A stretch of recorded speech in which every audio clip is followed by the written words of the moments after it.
Bienvenido, bienvenida al canal de Xavier, un canal en que vemos todo un poco. Estos días sí tenemos los que vivimos en Europa y sobre todo en España los ojos puestos en lo que está sucediendo en Venezuela, pero hay algo que está sucediendo desde Navidad aproximadamente. No es la primera vez que sucede y es un movimiento de protestas en Irán, pero un movimiento de protestas que ya ha tomado un cariz bastante preocupante para la gerontocracia que dirige el país desde 1979. Yo no es mi know-how el tema persa y para ello pues lo que hago es, como hago normalmente con Europa del Este también, invitar a personas que sí saben. Y para ello tengo aquí a Juan Carlos Pérez, que ha tenido la amabilidad de aceptar mi invitación. Muy buenas, Juan Carlos. Saludos, gracias y haremos lo que se pueda con este caso de Irán. Cierto es que recuerdo, por ejemplo, que en 2011 hubo ya protestas. Pongo ese caso, como podría haber puesto otros de varios años que ha habido unas protestas importantes.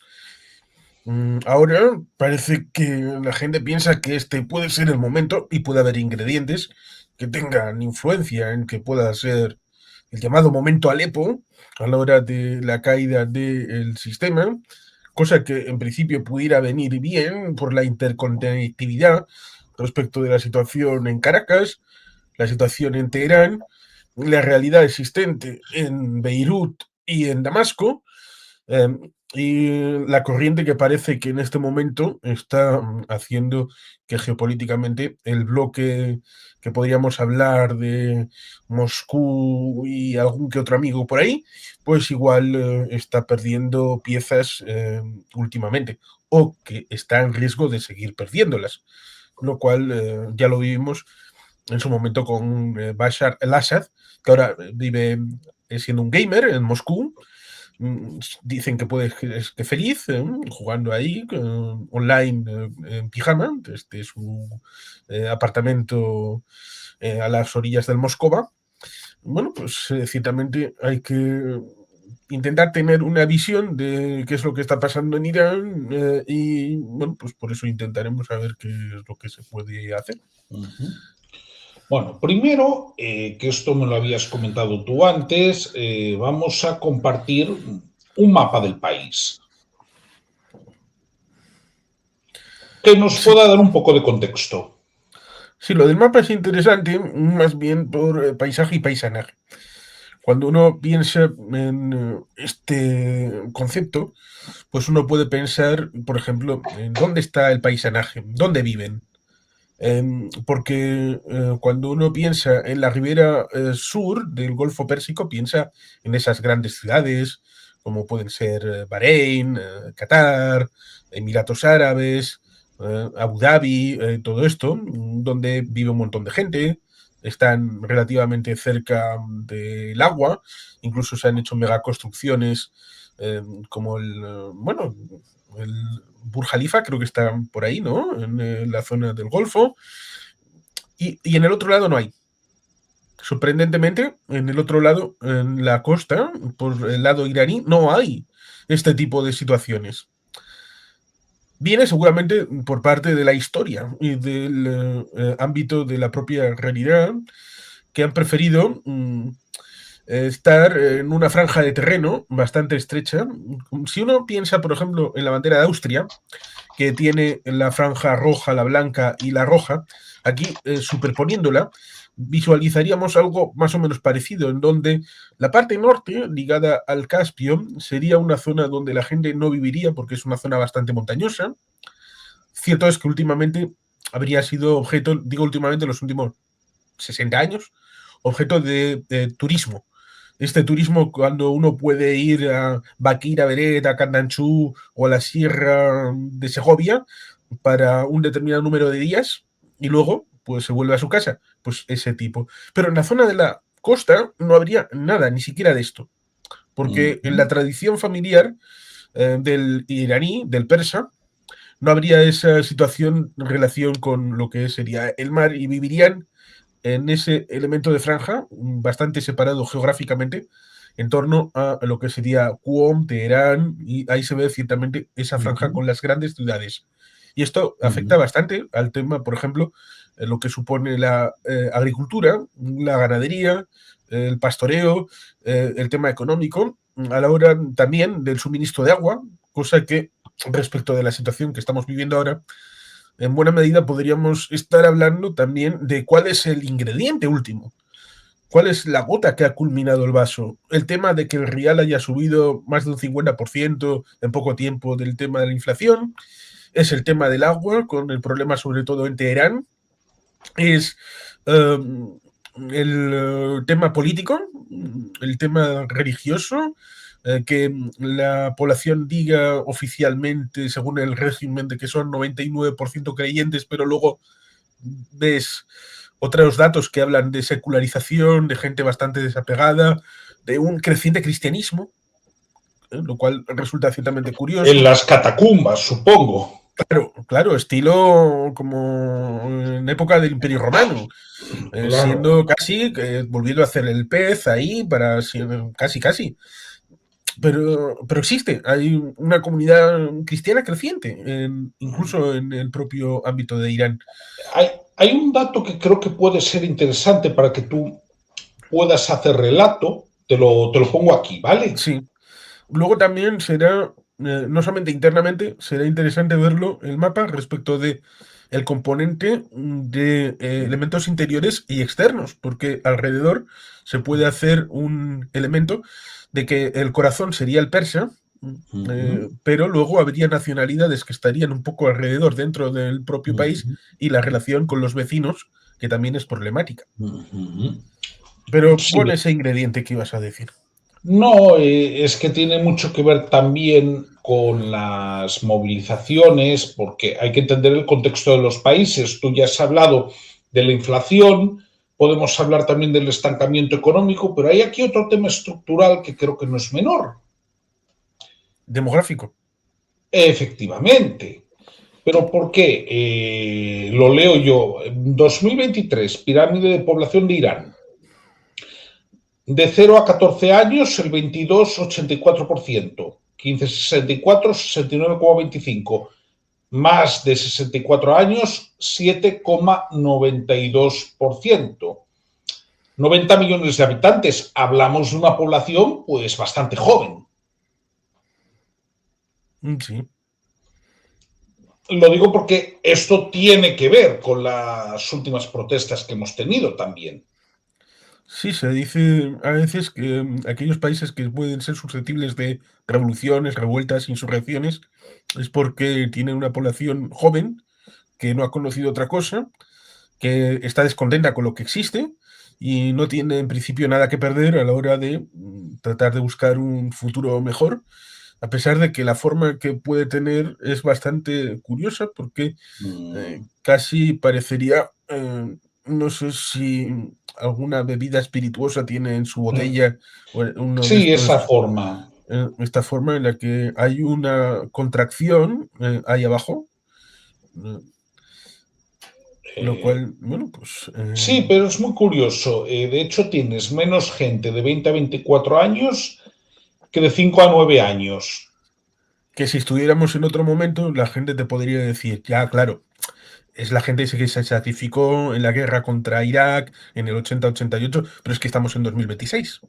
Esa es gente que se ha ido. Vamos, es que no responde a otra cuestión. No, a ver, Irán no tiene un conflicto bélico de tal magnitud como para que haya este problema en esa franja concreta. Ya digo, a nivel de fecundidad sigue teniendo, creo que por encima de la tasa de reemplazo, o si no está muy cerca. Quiero decir, no, este boquete que tenemos es de gente joven que se ha ido. Que ha votado con los pies. Efectivamente. Que este boquete también lo vemos en Cuba o en Venezuela, por ejemplo. Mm.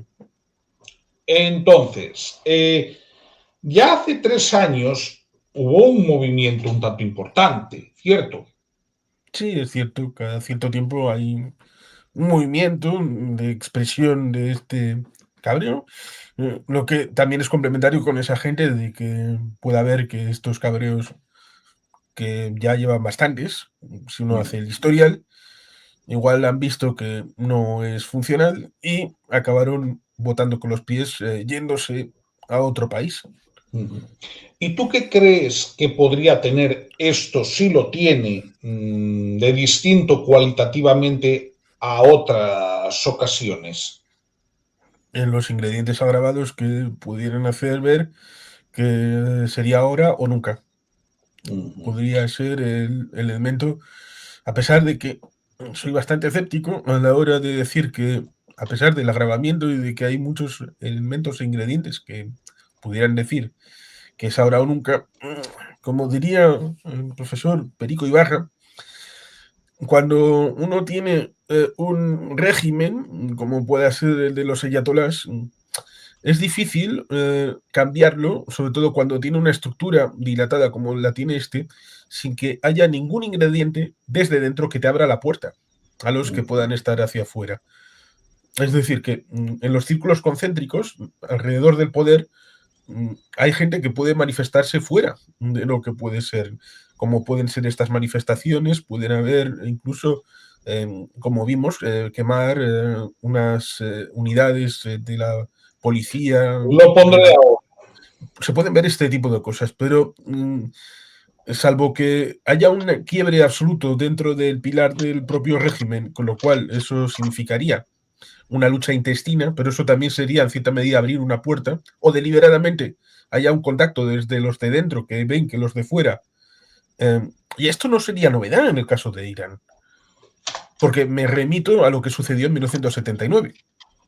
Por un lado, internamente, los que eran guardianes del Shah, Reza Pahlavi, no usaron el instrumental que tenían, que era muy moderno, muy actual, había gastado un montón de dinero, era uno de los ejércitos mejor preparados, teniendo en cuenta de que los F-4 y los F-14 todavía siguen en vigencia actualmente en el ejército de Irán, los F-Tomcat. Bueno, pues resulta ciertamente curioso, porque allí había esa situación respecto de la represión que decían que había sucedido, lo cual pasó un poquito como en Rusia, en donde se hizo la revolución, la de febrero, y luego el golpe de Estado de octubre, con la idea de paz y pan. Paz y pan, vale. La paz, teniendo en cuenta de que por cada muerto ruso en la guerra mundial hubo 4 en la guerra civil, es decir, murieron más rusos en la guerra civil después del golpe de Estado de octubre del 17 y hubo menos pan, con lo cual el lema muy bien, pero la promesa quedó en nada. Pues en principio la represión que pudo tener en tiempos del Shah, imagínate luego del 79 la represión que hubo en el 79, en el 80, en el 81, cuando se empezaron a liquidar a todos esos comunistas izquierdosos que habían seguido las órdenes de Moscú o que habían indirectamente seguido lo que países occidentales habían dejado caer al régimen del Shah porque ya no era productivo o no estaban dispuestos a llegar a la última instancia, porque recordemos, el presidente era un tal James L. Carter, antiguo gobernador del estado de Georgia, antiguo plantador cacahuatero, que era el ensalmo de la paz. No quería meterse en guerras, no quería meterse en problemas. Era casi como el pálido reflejo de lo que dicen iba a ser Donald Trump. Pues claro, bueno, eso significaba... Se va muy bien con Torrijos. Sí, porque le entregó el canal. Claro, cuando tienes algo en propiedad y te encuentras con otro y dice, ¿el canal para cuándo? Y le dice, sí, mira, ahora sí, te lo voy a dar. Bueno, es que con esas es como si viene un primer ministro en España y es muy amigo del rey de Marruecos. ¿Por qué? Porque si le dice, Ceuta Melilla, ¿para cuándo? Mañana mismo hacemos una reunión. Uy, pues le hacen una estatua en Marrakech y en Casablanca y en Rabat, no hay problema. Ahí tienes razón, pero precisamente tú llegas a la génesis de la cuestión, y es que en 1979, que es cuando se da la llamada Revolución Islámica, ¿de acuerdo? Ahí lo que hay es una... Que en principio no era islámica. Ahí está. Ahí lo que hay en primer momento es una conjunción de grupos fundamentalistas islámicos con grupos comunistas para echar a la monarquía del Shah de Persia. Y traerse como líder a un espirituoso que repartía casetes con sus discursos, como era el Ayatollah Ruhollah Khomeini. Lo cual, evidentemente, al mencionarlo, solamente creo que necesito decir algo respecto de Al-Husseini. Porque Al-Husseini, como mufti de Jerusalén, que estuvo en 1941, no solo, estuvo otra gente también en Berlín con el acuarista austríaco, que reclutó a 300.000 en Bosnia y en el norte de África para las SS, Al-Husseini emitió también casetes y emisiones en persa.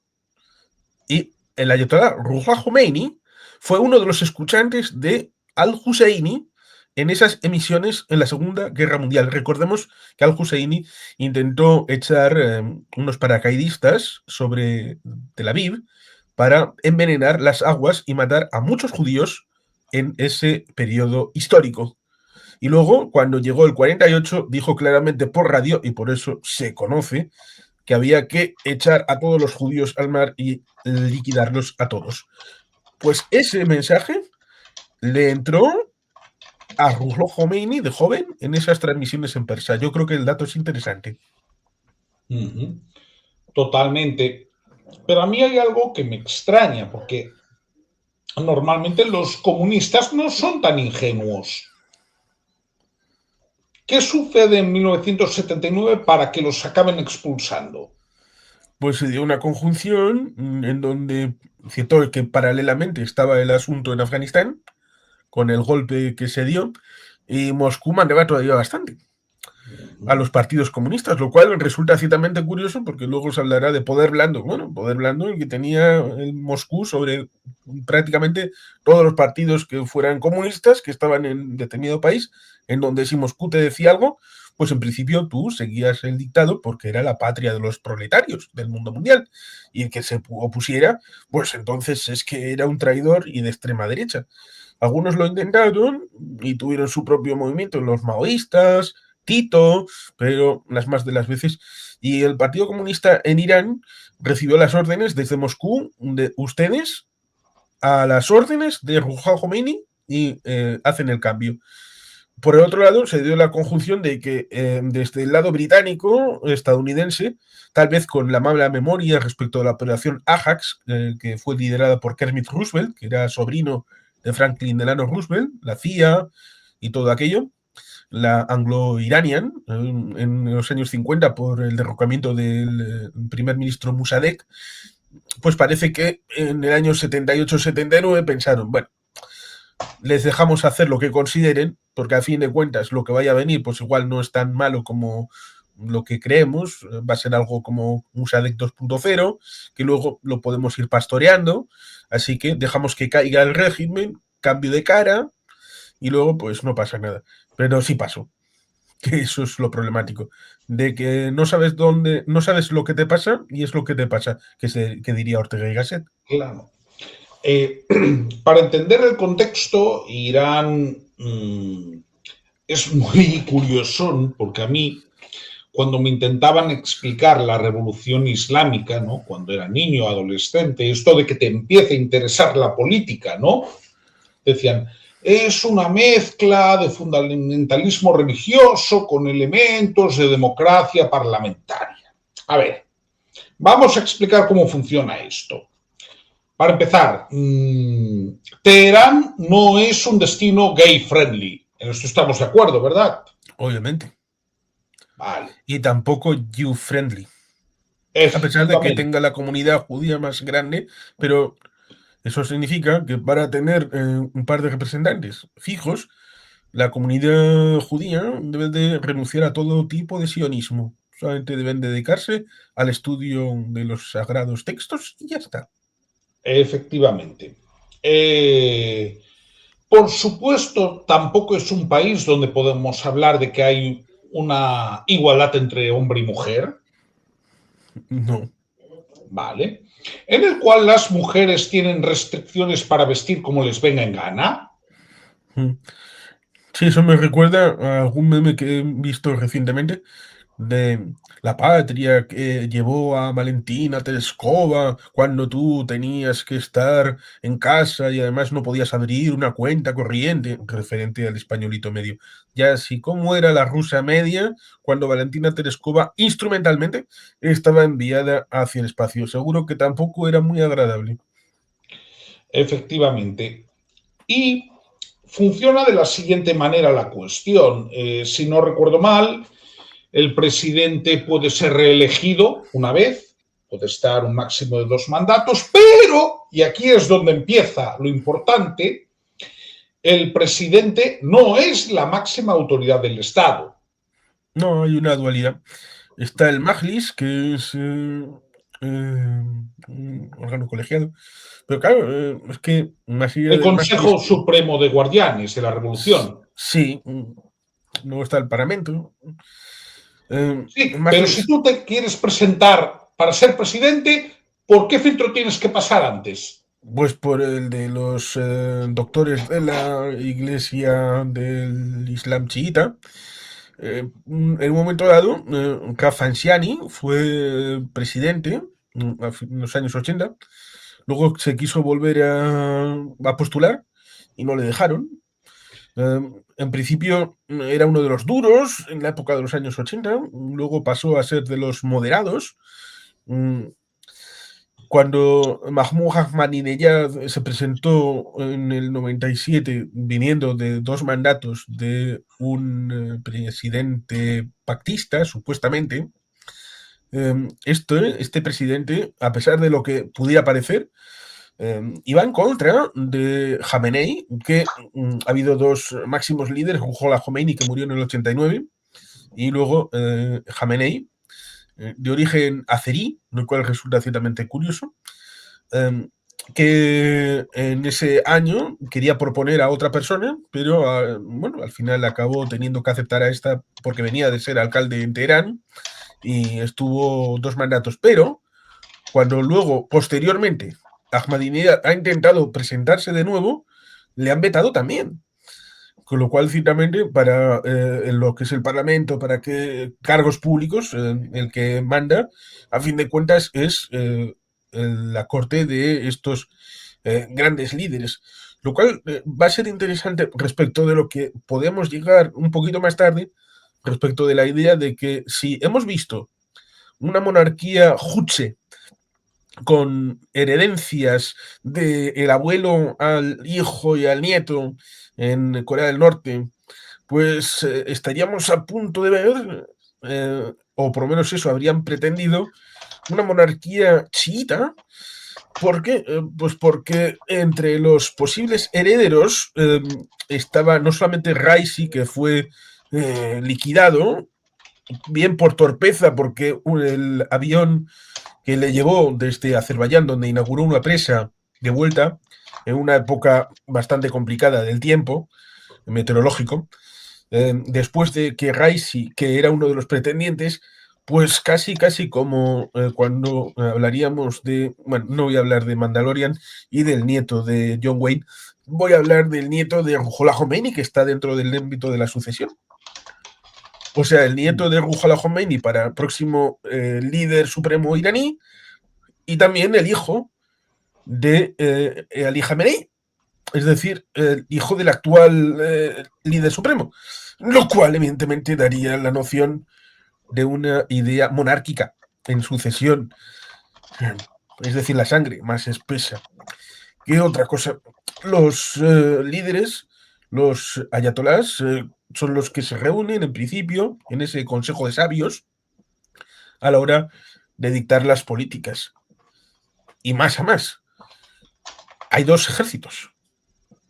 Hay 2 ejércitos porque uno es el ejército formal del país y otro la Guardia Revolucionaria, que además tienen el control del 30% de la economía, casi como Gaesa, pero un poquito más pobretones, porque Gaesa controla el 40% por lo menos Pero del espera, PIB de espera. Cuba.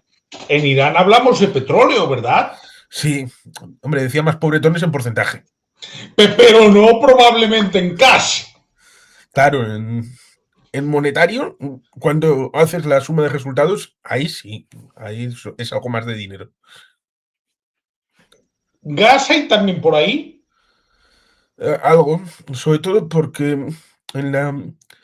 Y ahí, si quieres, puedes poner otra vez el mapa. En la zona de Qatar, mm, Qatar comparte la línea fronteriza en la zona del Golfo Pérsico, y hay una bolsa que está justamente sobre la línea. Podría ser, es como la película de Paul Thomas Anderson, la de eh, Pozos de Ambición, aquella sobre el tema petrolífero en Estados Unidos, en ¿De qué zona? donde pone Pérsico, pone Ujú. Golfo Pérsico. Ahí Ahí está está. Qatar, ahí está Qatar. Ujú. Esto. La bolsa de gas está justamente encima de Pérsico, con lo cual Vale.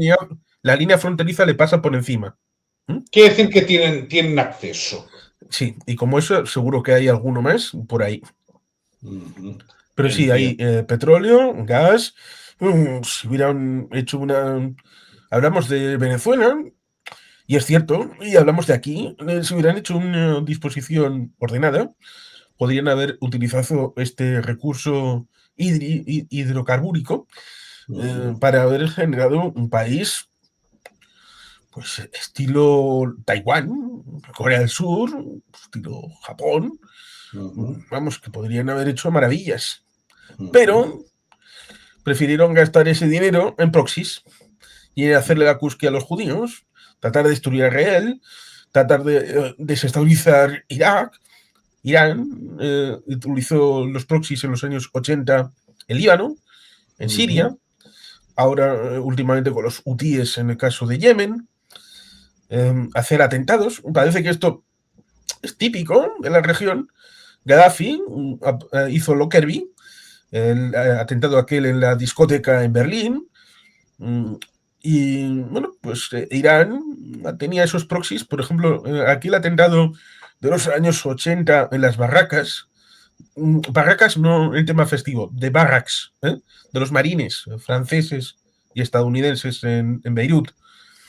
O el tema de Lamia. Y 2 años antes el tema de la embajada de Israel en Buenos Aires. La de Lamia, tuvimos ahí a Gustavo Bailer, que fue coayudante de las eh, situaciones posteriores al tema de las víctimas. Uno de los investigados por Interpol ha sido nombrado alto cargo recientemente por Irán, lo cual ciertamente para algunos ha sido un baldón más a la hora de poner en valor el hecho de que esta gente está orgulloso de ese pasado criminal y que no tiene ningún tipo de problemática de darles ascensos. Bien, siguiente pregunta que me gustaría hacerte. El tipo de protestas que hay ahora, ¿hay alguna dirección? ¿Responden a un modelo espontáneo? ¿Tú ves que ahí esté coagulando algo que realmente pueda hacer frente al actual régimen? Otra cosa es que luego lo logre, pero lo que tú has podido saber de esta última vez. Saber, es difícil saberlo. Que se están dando protestas no solamente en Teherán, sino en otras ciudades y están tratando de simultanearlas y de coordinarlas. Sí, es complicado también a la hora de... Es que, por ejemplo, cuando se produjo la primavera árabe en Egipto, alguien, entre comillas, alguien distribuyó smartphones que tenían relación con redes sociales en donde se podían comunicar. Es decir, alguien, unos servicios secretos, tenían interés en que esas personas se comunicaran. Aquí el régimen, evidentemente, tiene interés en que no se comuniquen, cortando internet y todas estas cosas. Otra cosa es que también hay una persona por ahí, Reza Pahlavi II, el hijo del Shah, que está tratando de coagular un marco de oposición en donde se ha podido ver en los últimos días, casi podría decir horas, en el metro de Teherán, dos policías o dos militares, ahora no sé bien si eran policías o militares, con la bandera monárquica de Irán, lo cual ciertamente hay que echarle valor a la hora de hacer esa demostración, ese testimonio. ¿Tiene representatividad el Shah? Pues estamos hablando de Persia, lo cual en principio pudiera ser plausible a la hora de visualizar algo diferencial que pudiera ser contrapuesto a lo que es el régimen de los ayatolás. Porque en el ámbito discursivo, si ellos mismos han acabado por ir a un modelo monárquico, en donde tenía posibilidades el nieto de Ruhollah Khomeini y el hijo de Ali Khamenei para la sucesión, pues hombre, conceptualmente, ¿qué diferencia hay en que me digas el propio jefe de Estado en una monarquía de derecho constitucional será el hijo del Shah Reza Pahlavi II? Pues hombre, conceptualmente yo creo que no hay una diferencia tan sustancial a la hora de lo dialectal.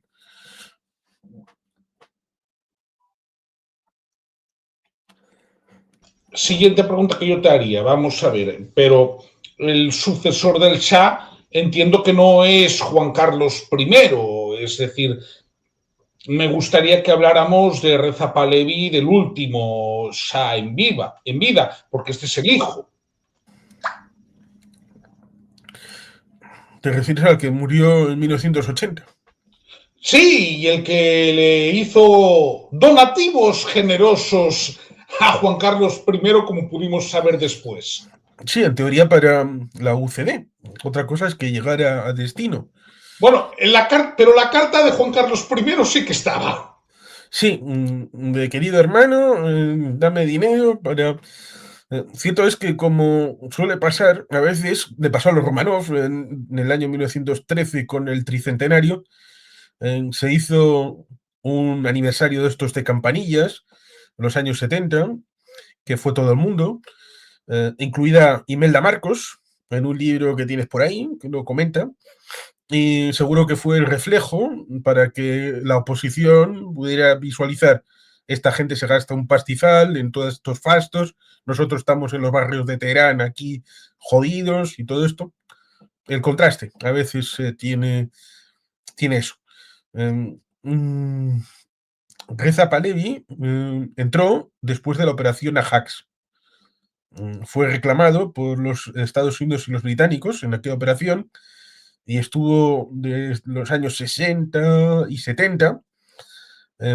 Dicen que la policía secreta, bueno, pues tuvo un desempeño para tratar de coagular toda la oposición, para intentar construir ese Estado laico. En parte le pasó a Gamal Abdel Nasser, que circuló en los últimos meses y años un supuesto chiste acerca de los islamistas, cosa que luego se dijo que era una no profecía pero autocumplida. Y en el año 79, cuando sale en principio en dirección hacia Egipto, razón por la cual dicen luego que el asesinato de Sadat en el 81 tenía algo que ver respecto de, aunque también tenía algo que ver con Gaddafi, que le acusaba a Gamal Abdel Nasser de haberse plegado a los israelíes, la paz de Camp David del 79. Y después de Egipto se va a Nueva York porque tenía un tema de cáncer.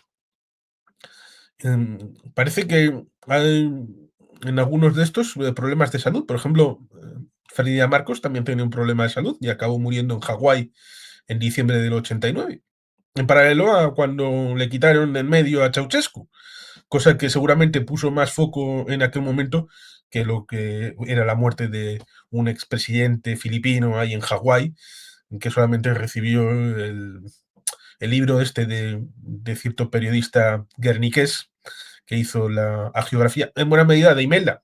Ferdinand parecía que tenía menos gancho.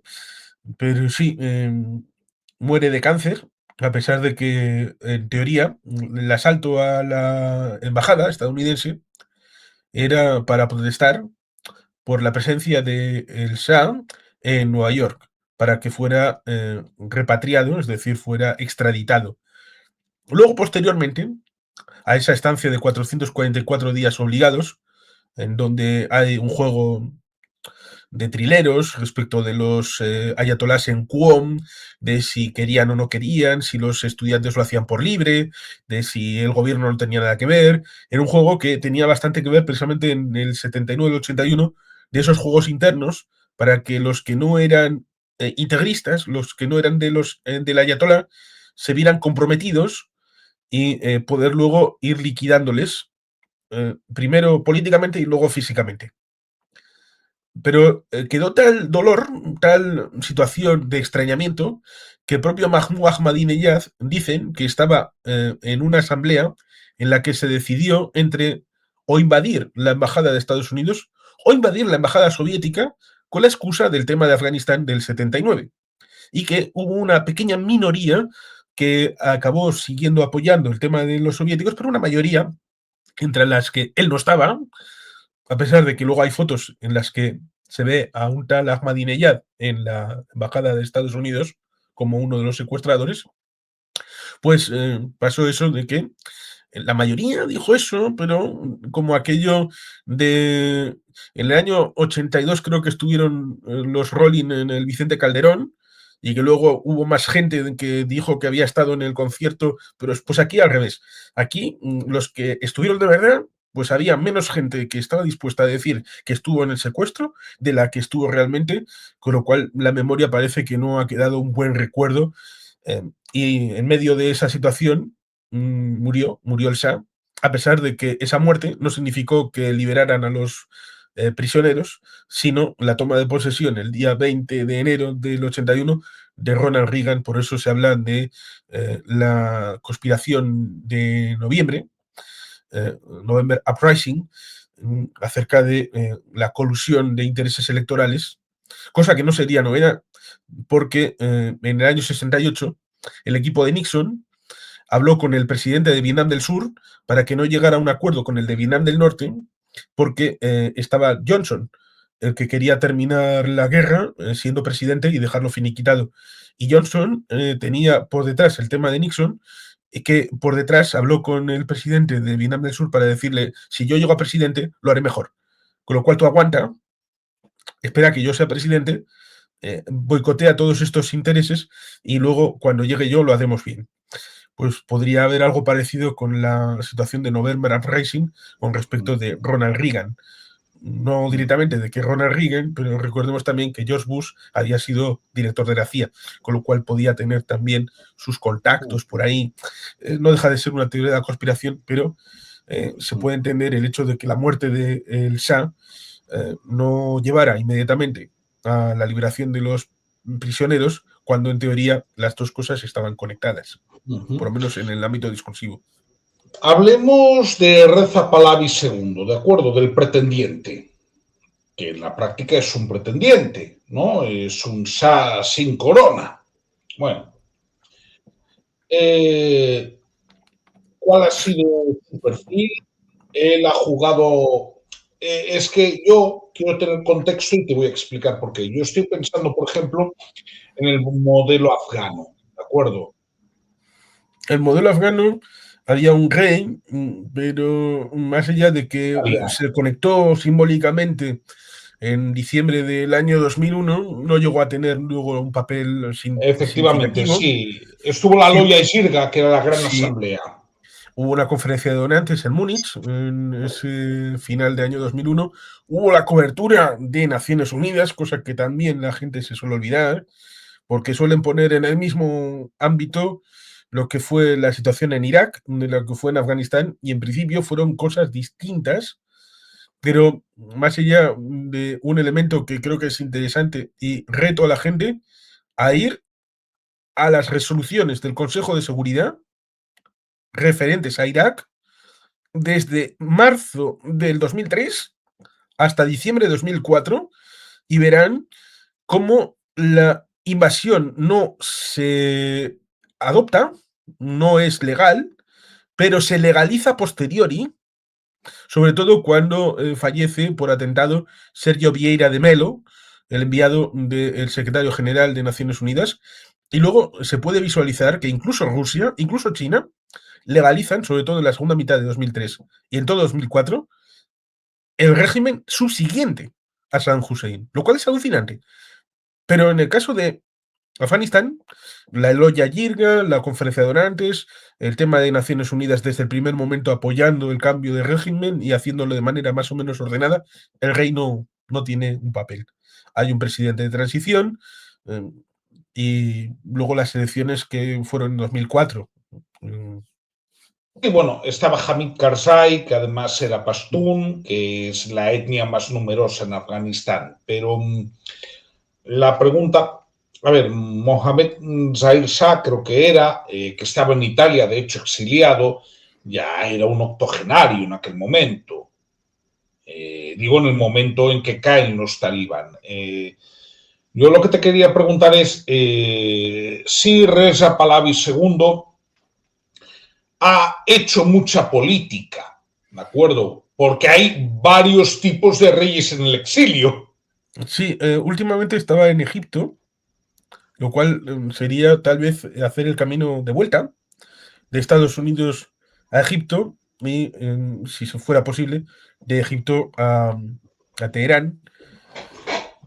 Parece que tiene un equipo que coordina determinadas actividades y ha hecho algunos mensajes últimamente, en los últimos años, con lo cual, bueno, pues hay una beta por ahí que puede ser como hacer una cobertura. No va a ser alguien decisivo, decisor, pero sí puede ser un elemento simbólico que pudiera dar un nuevo orden al ámbito de Irán. Se podrá decir, es que los persas son distintos a los árabes. Hay quien ha llegado a decir que, bueno, pues cuando los árabes descubrieron el Estado, se lo he escuchado a alguien, pues iban en camello. Pero los persas tienen tradición milenaria de una filosofía desde el ámbito de lo zoroástrico, que viene de tiempos de Ur, los caldeos y todo aquello, tiempos bíblicos y prehistóricos también, con lo cual son gente leída, instruida, no solamente ahora, sino con generaciones desde los tiempos de Darío, han tenido imperio, y también el añadido de, esto se decía también de los alemanes, y también tuvieron su pintor austriaco, es decir, que también un pueblo leído, instruido, también se puede desviar, le ha pasado a Alemania, y también le ha pasado con los ayatolás, el caso de Persia, con lo cual, bueno, pues estas cosas pueden pasar en las mejores familias. ¿Hasta qué punto es viable el tema de la sucesión en la figura de este Shah, Reza Pahlavi II? Yo creo que es más interesante si nos vamos al ámbito de lo que es la crisis y esos ingredientes, porque sitúe alguno respecto de dónde está la franja de la población, eh, Dale, dale. la situación, por ejemplo, agrícola, porque cuando se habla del tema del agua, se olvida el pequeño detalle de que la mayor parte del gasto del agua es el 90% en agricultura. Y la disposición de lo que supone el propio régimen, porque se puede hablar de políticas pequeñitas que puedan ser funcionales, que puedan servir, pero lo mismo que nos pasa a los vascos respecto de la ley abolitoria del año 1839, cuando se hablaba de se garantizan los fueros sin perjuicio de la unidad constitucional de la monarquía, lo cual te pone un techo.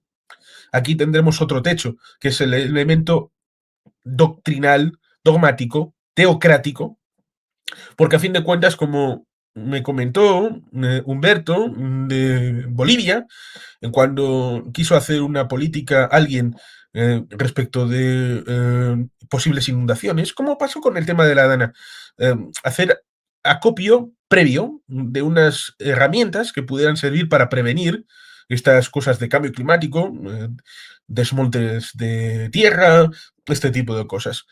Pues cuando este viceprimer ministro intentó plantear esto en tiempos de Evo Morales, desde Evo Morales le dijeron que sí, Pachamama por aquí, por allá, y por tanto usted es una persona que no, y por tanto no lo vamos a hacer nada de esto. Y cuando se le dijo al responsable, ¿y por qué va a hacer eso? ¿Qué pasa si ocurre el desastre? Pues si ocurre el desastre, entonces implementaremos el plan que ahora estamos rechazando. Todo muy fantástico y maravilloso. Pues algo parecido nos encontraríamos en el caso de Irán. Hay una persona que entró en el gobierno a pesar de que ahora ya no está, en teoría para implementar en todos estos problemas que ha habido respecto del tema del agua, del tema de la agricultura, y implementó soluciones técnicas que resolvieron desde las grandes alturas. Decir, usted es un agente sionista, ha venido aquí a hacer otra cosa de lo que considera, y por tanto le sacaron a la palestra y le quitaron de medio. A pesar de que le habían cogido a ellos para hacer una política diferencial, una política distinta y tratar de resolver los problemas. Pero como puso el acento en la corrupción estructural, puso el acento en la problemática respecto de lo que suponen decisiones mal hechas a lo largo de décadas, pues evidentemente la solución es la fácil. Usted es un agente extranjero, usted está al servicio de los israelíes, quiere disgregar el Estado internamente. Han hecho presas, sobre todo, por eso lo del mapa, en la zona cercana a Basora, en el lado de Irán, em, lo cual también colusiona con minorías que no son persas. Ahí son árabes y barra sunnis, en esa zona donde también hay bastante petróleo, pero un poco más hacia lo que es el norte, nos encontraríamos con que el criterio técnico de alguna de estas presas era no lo hagáis ahí, no lo hagáis de esa manera, porque vais a conseguir un embalse de agua salada. Es decir, que vais a hacer un pan con unas tortas. Les Hicieron, avisaron. les avisaron, hicieron la presa y construyeron un mar de agua salada. Aplausos. Y ahora tienen que gastarse los cuartos en desalinizadoras. Sí, porque esto de la salinización del agua dulce no solamente ha sucedido ahí, sino en muchos otros lugares. Sobre todo también con el tema del uso intensivo de agua para ese 90% que se gasta en agricultura. Y añadido, un caso previo. Como son una dictadura, te dirán, es porque está justificado el tratar de utilizar el ámbito iraní para tener suficiencia y soberanía alimentaria. Es decir, producir en Irán alimentos que de otra manera, debido a las sanciones, no se podrían importar. Problema, pues el mismo que te puedes encontrar cerca del mar de Aral respecto del algodón. Usted no está en Luisiana. A ver cuándo carayo lo entiende. Usted no está en Arkansas, no está en Alabama. El clima que hay en Kazajistán, en Uzbekistán, en Tayikistán, no es el del sur de los Estados Unidos, que es húmedo, cálido. No, está en otro lugar, con lo cual usted no puede poner aquí lo que le dé la gana solamente porque quiera tener una autarquía o quiera tener una autosuficiencia alimentaria, como le pasa al tema del Irán. Con lo cual, entre el tema de la salinización, el tema de intentar poner cultivos que no son técnicamente decir las cosas de arreglar, que lo haga otro o que lo haga Dios directamente. No poner sino el dinero en donde, en la saca de los proxies, para Hezbollah, para Hamas, para los hutíes. En casa, Dios proveerá. Pues estas cosas van sumando y luego nos encontramos con el tema de económico, el tema de la inflación, que por supuesto el coste de una vivienda en Teherán es enorme, sobre todo porque está colapsada. Luego nos encontramos con el tema del agua, llegar casi al nivel cero, porque en una presa creo que es el 6-8%, si está al 6-8% es como si tuviera cero de agua, porque otra cosa es el tema del limo. Había una presa histórica cerca de Adén, en el Yemen, en tiempos, puede que bíblicos, que en un momento dado, pues sí haces la limpieza, pero luego, entre que el régimen puede ir colapsando y las cosas van un poquito peor, pues esa presa acabó teniendo un limo e incluso hicieron un canal que servía para un mínimo uso, con lo cual te puedes imaginar que solamente habían, si no coagulado, grandes masas de lo que es pues este material que puede llevar el río normalmente, y si hay un elemento que corta, pues evidentemente sirve para que, bueno, pues un poco como vimos en el tema de la lana, que cuando bajaban todos esos árboles y todas esas maderas, cuando llegaba a un puente, se acumulaban y esa presión, pues por ejemplo, acababa pues rompiendo el puente. Le pasó a esta presa en el tema de Yemen y probablemente tenga algo que ver respecto de este tipo de infraestructuras en el caso de Irán, en donde durante décadas no se ha invertido, no se ha hecho una aportación porque se pensaba en el gasto por otros criterios dogmáticos, ideológicos, geopolíticos. Por lo tanto, hay a más también ese asunto respecto de trasladar la capital, que lo dijo Pezeshkian, que es un presidente actual que no lo es por méritos propios, sino por deméritos de los dos candidatos que se presentaron la última vez, que eran los más radicales, pero como se hicieron duelo de suricatas, pues entre los dos, pues prevaleció el tercero. Y este tercero, por eso el tema del mapa, mm, en la zona sur, cerca de... es esa ciudad que está cerca de Pakistán, que está ahí abajo. Él pretendía trasladar la capital ahí, a esa ciudad costera. ¿Tan Lo cual, lejos? sí, Chalabar. Lo cual resulta ciertamente curioso porque la vecina Pakistán tenía la capital en Karachi y la trasladó a un lugar más defendible como era hacia el norte, creándola como si fuera Brasilia, casi de cero, como era la ciudad de Islamabad. Pero sí tenía esa disposición. Tenemos ahí Bandar Abbas, que es una ciudad, pero es un puerto. ¿Vive gente ahí? Sí, pero es un puerto de export-import en donde no hay mucho más. Algo parecido a Chandabar, que es también una zona portuaria. Problema de Teherán. El problema de Teherán, aparte del tema hídrico, es que es una ciudad que está colapsada, todos los ministerios están allí y como la gente está allí, pues tiene el ministerio a tiro de piedra.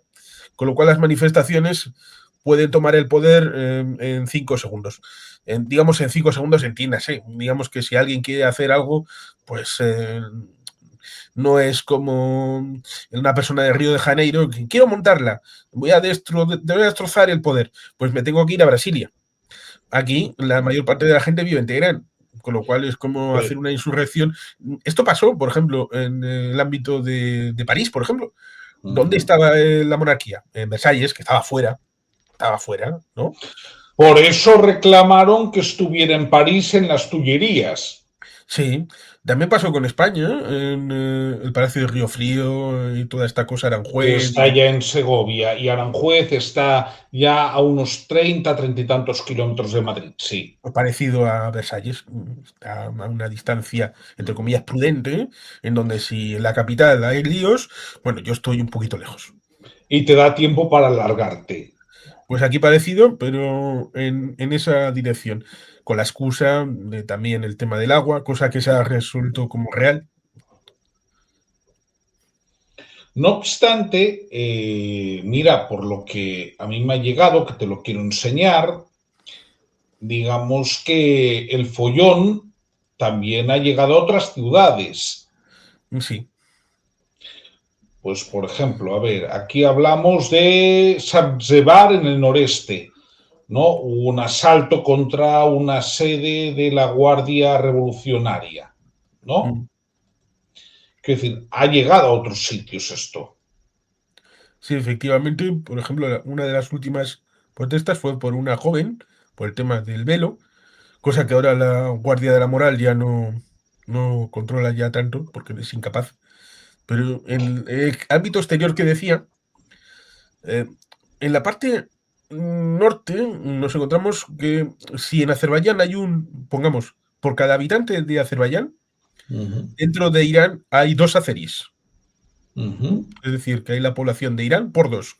Hasta el punto de que Ali Khamenei es azerí, de etnia. En la parte un poquito más, ahí también tenemos kurdos. Ahí te iba a preguntar, ¿cuántos kurdos puede haber en Irán? Ahora no sabría decírtelos y seguramente será más fácil que lo busques tú. Pero resulta curioso la historia porque hay un suceso en el año 46 que tiene algo que ver con el hecho de que entrara Turquía en la OTAN, como es el hecho de que un tal Stalin provocó la independencia de 2 repúblicas dentro de Irán, una azerí y otra kurda, para luego intentar incorporarlas a la Unión Soviética. lo cual ciertamente hizo que los turcos pensaran, cualquier día nos hace lo mismo a nosotros, con lo cual necesitamos un respaldo, y por eso entraron en la OTAN, a pesar de que el que lo propició, Stalin, había muerto en el 53 y entraron en la OTAN en el 55, cuando en principio el peligro ya había pasado, pero acabaron impulsando. Los kurdos están en 4 países: en Turquía, Sí, en Siria, Turquía. en Irak y en Irán. Sí, pero creo que es importante que haga un matiz. El segundo país donde más kurdos hay no es Irak, es Irán. Y he estado mirando, hay estimaciones que hablan de hasta casi 14 millones de kurdos. Pues por lo menos hay 10 millones de azeríes también, que es una población Con lo alta. cual, sobre 90 millones no hablamos de una homogeneidad. Que China, por ejemplo, tiene una homogeneidad relativamente grande. Hombre, la tienes que poner en su contexto. Claro que hay tibetanos, claro que hay uigures, pero el 93% de la población es Han. Sí, aquí no. Aquí cierto es que la Aquí. mayor parte de la concentración de pueblo persa está en esa franja central. Por eso en la parte exterior, casi como colchones o casi como problemas internos y externos, está ese grupo de gente en la zona del antiguo, donde estaban los pozos de la Anglo-Iranian, cerca de Kuwait, en la zona de Albaz. Ahí hay árabes barra sunnis, lo cual también, como los kurdos, en la guerra Irán-Irak fueron también objeto de problema fronterizo. Los kurdos lo saben bien, porque la situación de unos y otros acabó permeando y acabaron recibiendo en un lado y en otro, lo cual ciertamente es algo que la historia merece crédito. Pero es que en el otro lado, porque Irán se fija mucho en estas neuras, lo cual resulta bastante parecido al tema de Rusia. Se mira hacia el oeste. Rusia piensa en Ucrania, piensa en los Bálticos, piensa en Bielorrusia, pero como se ve en el mapa, eh, Irán, que puede pensar en Israel, puede pensar en Irak, puede pensar en toda esta zona, pero por el otro lado está Pakistán, está Afganistán. Estuvieron a punto de entrar en guerra Afganistán e Irán, que la gente lo busque, estuvieron a punto. Más allá de la situación de unas obras, en los años 50, los estadounidenses hicieron unas presas en ámbitos de ríos en Afganistán, que no se han mejorado, siguen estando exactamente igual, no han hecho ninguna mejora, ninguna obra nueva, nada. Pero cuando uno tiene una cabecera, luego puede desviar el agua. Y parte de la cabecera está en Afganistán y luego el agua va para Irán. Y también ha habido problemas, por ejemplo, con los baluches, que lo vemos ahí en naranja.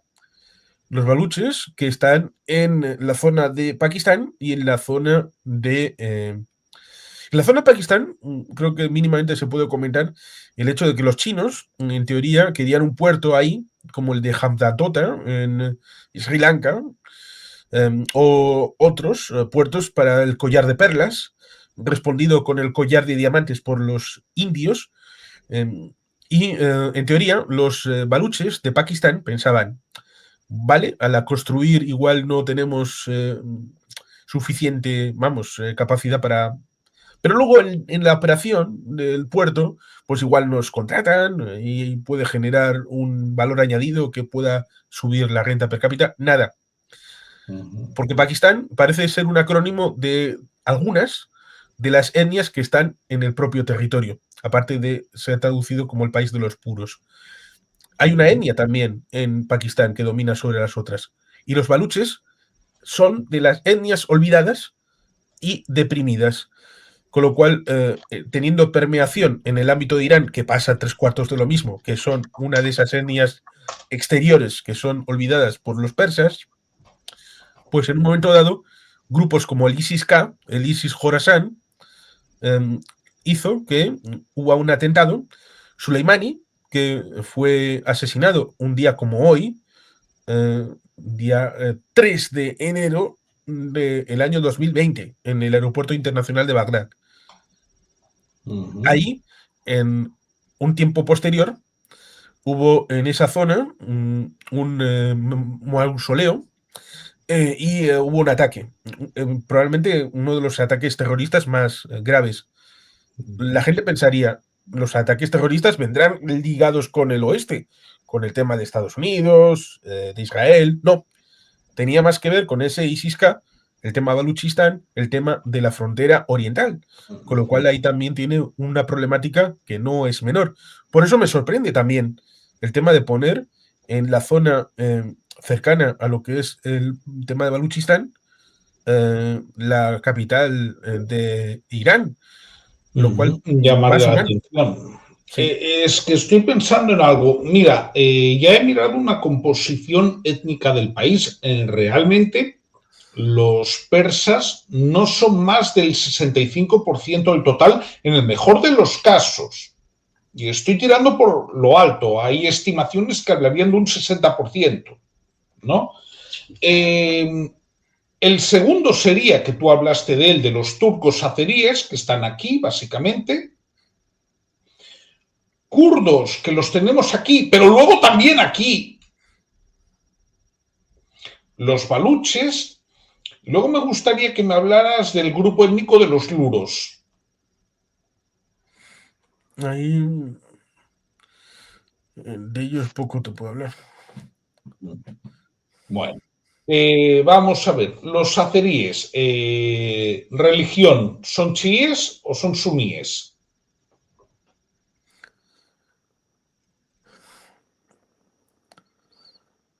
Pues son chiíes. Kurdos, chiíes o suníes. En buena medida más suníes, como los árabes que están un poco más hacia el sur. Claro, lo digo porque esto también es algo que se imbrica, ¿no? Al final. Tampoco tiene tanta importancia, porque a fin de cuentas para la geopolítica los iraníes hicieron amigos donde hacía falta. Me refiero a que el Hamas, ¿qué Bueno, son? ¿Hamas qué son? teóricamente son suníes. Entonces deberían de haber tenido un elemento conceptual de problemática a la hora de llegar a un Bueno, acuerdo con un Estado chií, bueno, pero cosa oye, que Pero Hezbollah, ¿qué es? es chií más próximo. No, pero bueno, entiendo lo Pero que tú también quieres decir, sí. los Assad como alagüitas, eran de una secta considerada herética por parte de los chiíes. Prácticamente tendrían que matarles directamente cuando les vieran. Sí, sí, y los Assad en cuestiones religiosas, entiendo lo que quieres decir. Sí, a ver, yo no hablaba en El términos de. enemigo de mi enemigo es mi amigo. Conocemos el vagón precintado, quiero decir, Sí. esto lo hemos visto. No, pero no te lo preguntaba tanto con carácter externo, sino a nivel interno. Claro, Seguramente te sorprendería el número de mezquitas que se han cerrado en los últimos años en Irán. ¿por qué razón? Descreimiento, por la misma razón probablemente que se puedan cerrar iglesias en Occidente. Bueno, en España normalmente las tenemos por cuestiones también culturales, artísticas y estas cosas, ¿no? Cuando, Eh, digo cerrar mezquitas, me refiero al culto. Que no haya. es decir, pero Irán, que yo sepa, es un estado confesional, ¿no? Sí, confesional, pero tómatelo como esos países que tienen el voto obligatorio. Vale. Que normalmente quien se quiere escaquear de votar se escaquea. Vale, ya te he entendido. Estamos hablando, pues, de una secularización creciente del país, sobre todo en la juventud, ¿no? Sí. Hablamos de que esta secularización crea una distancia creciente entre el régimen y la sociedad. Pues sí, porque las expectativas en un país que no tiene más riqueza en teoría que la de los hidrocarburos, porque no ha generado más industria, más valor añadido, y la que ha generado tiene que ver con el tema de las armas y la exportación de armas, hasta el punto de que si uno mira import-export de Irán, las alfombras y los pistachos siguen teniendo importancia. Lo cual en principio no sería malo si no fuera que estaría industria armamentística y luego esto. Es como si me dijeras que las flores frescas son importantes para Colombia. Ya, Lo son, sí. pero exporta también otras cosas. Hasta el punto de que Petro ha decidido dejar de exportar petróleo y de momento la economía colombiana no se ha hundido.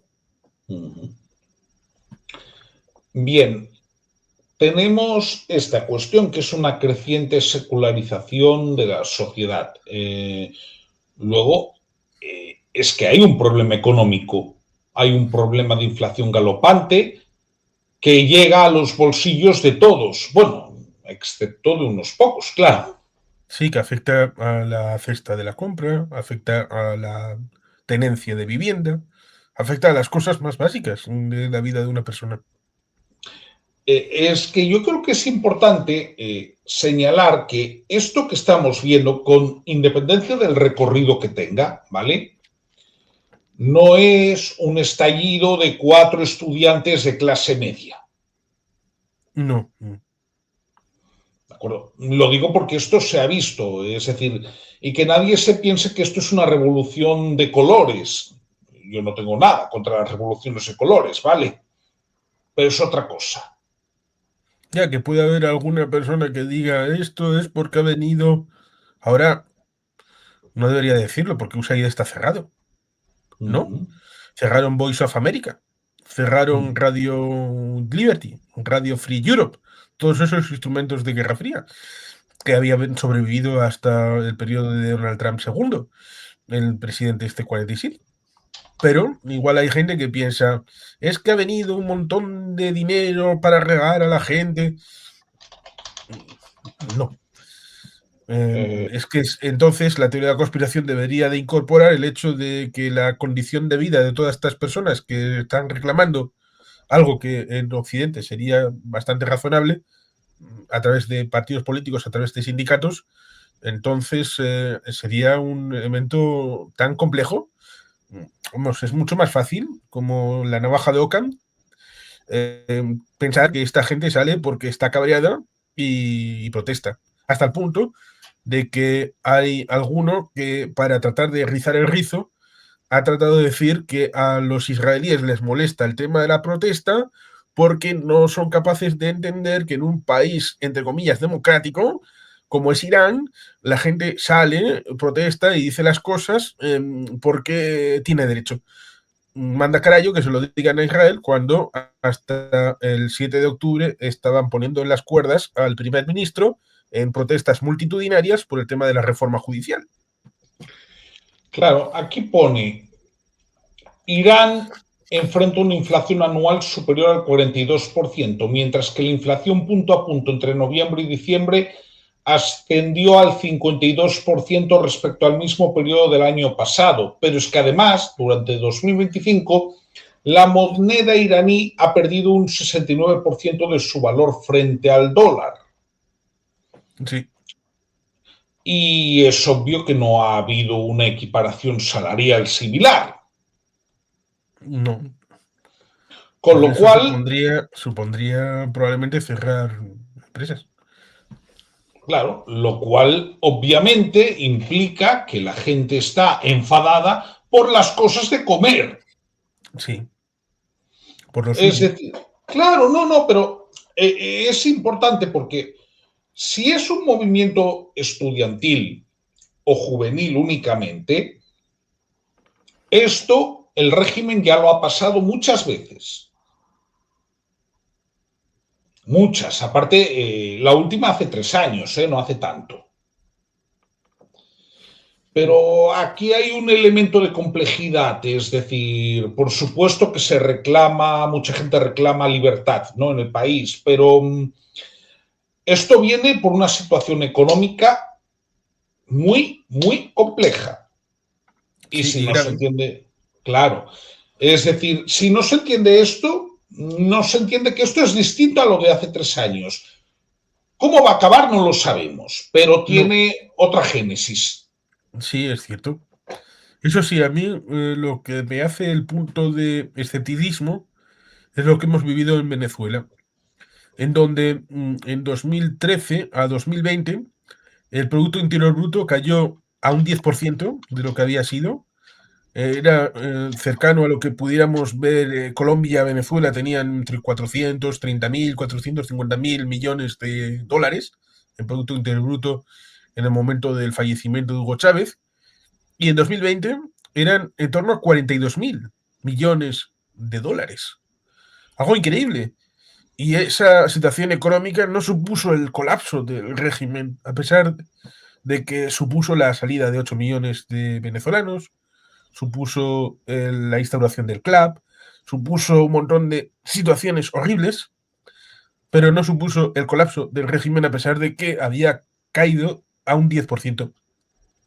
Por eso, cuando veo este tipo de situaciones con inflación, problemas de tema hídrico, problemas económicos, problemas de laborales, sumados todos, vale, bien, supone dolor, pero eso no significa necesariamente que la solución vaya a ser tan feliz como la caída del régimen, que son los que han puesto todos los ingredientes uno detrás de otro para que esto se diera y transitar a algo diferente en donde puedan hacer otras normas nuevas, porque en principio vimos en Venezuela que esto no funciona así. Claro, la propuesta original del gobierno era un aumento salarial del 20%.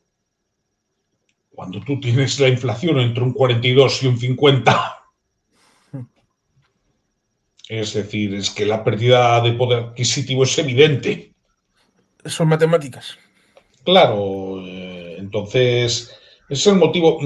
Yo también soy bastante escéptico, pero muchas veces también hago una reflexión que hice estos días contigo en algún grupo, y es, yo nunca he visto que se ataque abiertamente la sede de un CDR en Cuba. Mm.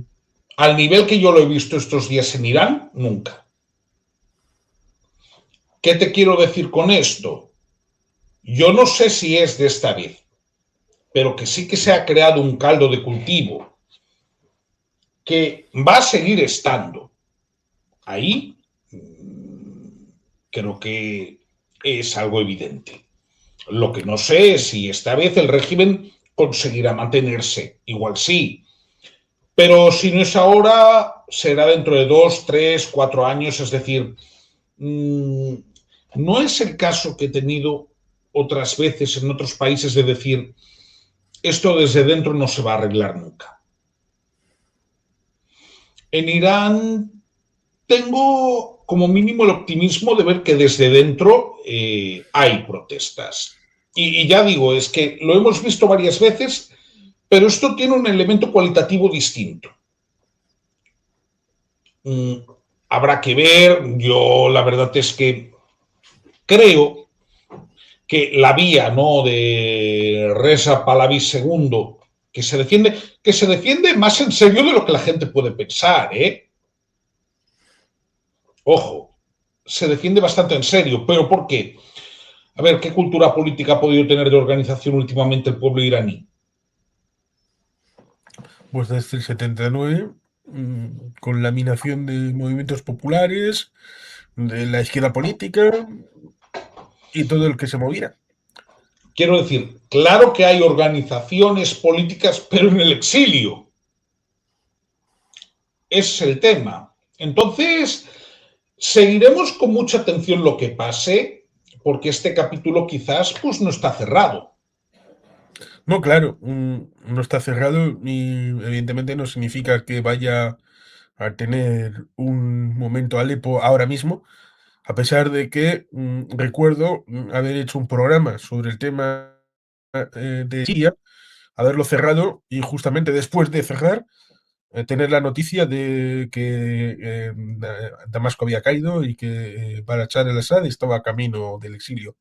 Pero justo, justo cerrar el programa y tener la noticia, lo cual no creo que vaya a ser en este caso de cerrar el programa y ahora enterarnos que Ali Khamenei estaría en el otro barrio, porque esa sería otra, ciertamente, el pequeño detalle de que Ali Khamenei tiene, hay quien dice que tenía leucemia, en cualquier caso, una enfermedad que sería terminal, eh, algo más terminal de lo que pudo tener un tal Eduardo Zaplana, que le sacaron de la cárcel porque estaba muy malito, muy malito, muy malito, pero todavía sigue entre nosotros.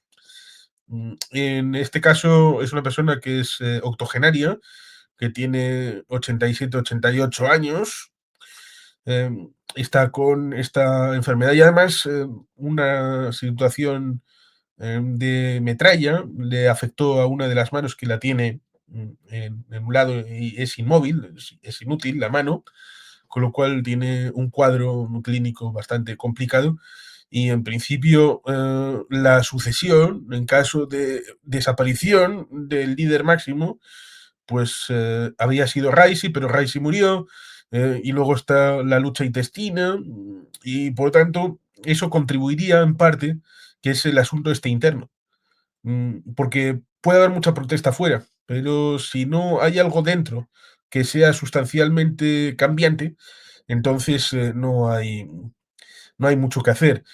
Esto tal vez sea sedimentación. Lo que hemos ido viendo en los últimos años es protestas cada vez más crecientes o más intensificadas o diferenciales respecto de lo que puede ser algo más político, respecto de derechos humanos, y que luego vienen estudiantes con otras disposiciones.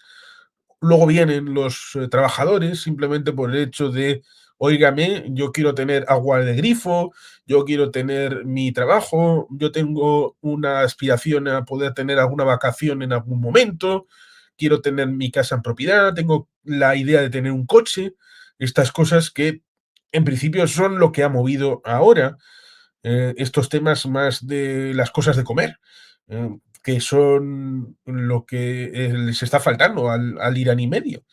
Mm, Y esto ciertamente puede ser diferencial. ¿Hasta qué punto? Pues eso es donde entra en vigor la idea de cómo organizar las protestas, cómo tenerlas coaguladas, cómo hacer que se enfrenten y que los del otro lado tengan miedo, cómo hacer que los de enfrente piensen que les conviene mejor estar de perfil o directamente no enfrentarse a la turba porque si hay un cambio entonces ellos pueden acabar pringados. Son varias las variables que pueden estar encima de la mesa y que también las estamos viendo en el caso de Venezuela, para que se pueda comprender un poco que esto también tiene su espejo en otras situaciones y que el ámbito conceptual puede ser el mismo, pero luego la aplicación en cada caso.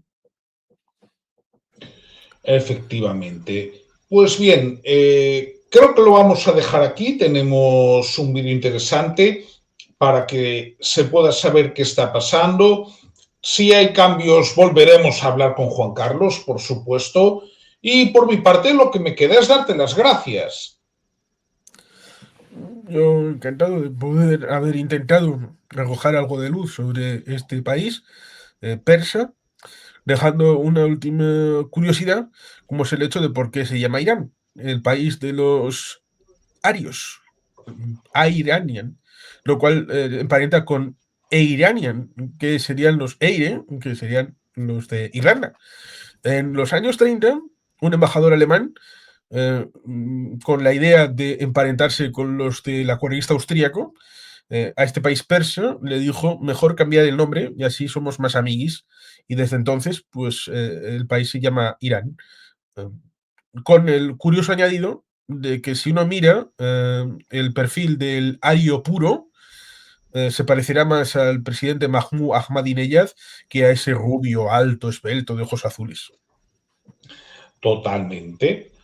Pues bien, lo dejamos aquí, lo dicho, muchas gracias y si os ha gustado este vídeo y queréis ver más a Juan Carlos en mi canal, ya sabéis, aunque lo vemos muy a menudo y que dure, comentad, compartid, dadle a me gusta o suscribíos.